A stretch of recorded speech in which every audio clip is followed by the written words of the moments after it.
اجمیر شریف میں آپ نے خیمہ لگایا تھا، کپڑے کا خیمہ لگا کے اس میں رہتے تھے. تو ایک نوجوان تھا، وہ باہر رہتا تھا اجمیر سے. تو وہ آیا کچھ دنوں کے لیے، پڑھائی سے فارغ ہو کے. اجمیر کا رہنے والا تھا لیکن باہر رہتا تھا. جب یہاں آیا نا، وہ عصر کے بعد وہ گزرتا خواجہ اجمیری کے خیمے کے سامنے سے، جھونپڑی کے سامنے سے. تو خواجہ صاحب عصر کے بعد بیٹھ کے رویا کرتے تھے. عاشق دا کام ہی رونا تونا، بنا رویوں نہیں منظوری. اے عاشق سدا ہی روندا رہندا، پاویں وصل ہوئے تے پاواں دوری. رویا کرتے تھے. تو نوجوان بڑا سادہ سا تھا. بچپن میں والد فوت ہو گئے، صرف ماں ہی ماں تھی. ایک دن اماں سے جا کے کہنے لگا، یہ مسلمانوں کا سادھو روتا کیوں ہے؟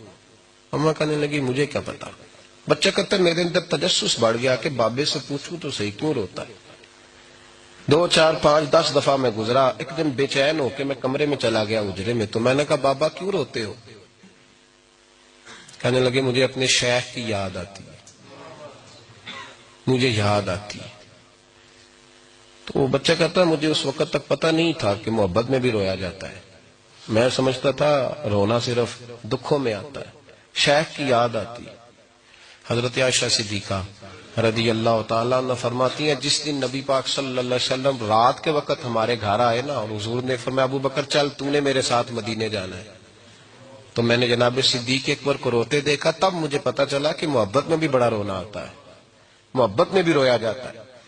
فرماتے ہیں خواجہ اجمیر تو وہ نوجوان کہنے لگا، بابا پیار میں بھی رویا جاتا ہے؟ کہا ہاں. کہنے لگا، میں نے بھی رونا ہے. تو آپ فرمانے لگے، 2 شرطیں ہیں کہ کلمہ پڑھ جا، دوسرا میرا مرید ہو جا، آ جائے گا رونا. کہتے بلوش ہی لگ گئی، کبھی آنسو دیکھے ہی نہیں تھے. حضرت اجمیری کہتے ہیں، اس طرح کر لے. کہنے لگا، جی میں اپنی اماں سے پوچھ لوں. اماں کے پاس گیا تو اماں کہنے لگی، بیٹے میں تجھے جانتی ہوں، تیرے دل میں جو بات بچپن سے آ جاتی ہے نا، پھر وہ نکلتی کوئی نہیں. تو اس طرح کر لے جس طرح بابا کہتا ہے، اس لیے کہ تو نے پیچھے تو ہٹنا نہیں. جا کے مرید ہو گیا، کلمہ پڑھ گیا. اب بابا جی کہتے، ناشتہ بھی میرے ساتھ کرنا ہے، شام کا کھانا بھی، اور فجر کی سیر میں بھی تو ساتھ جائے گا. پریت ہو گئی، پیار بڑھ گیا، پر کٹ گئے، زندگی بابے سے وابستہ ہو گئی.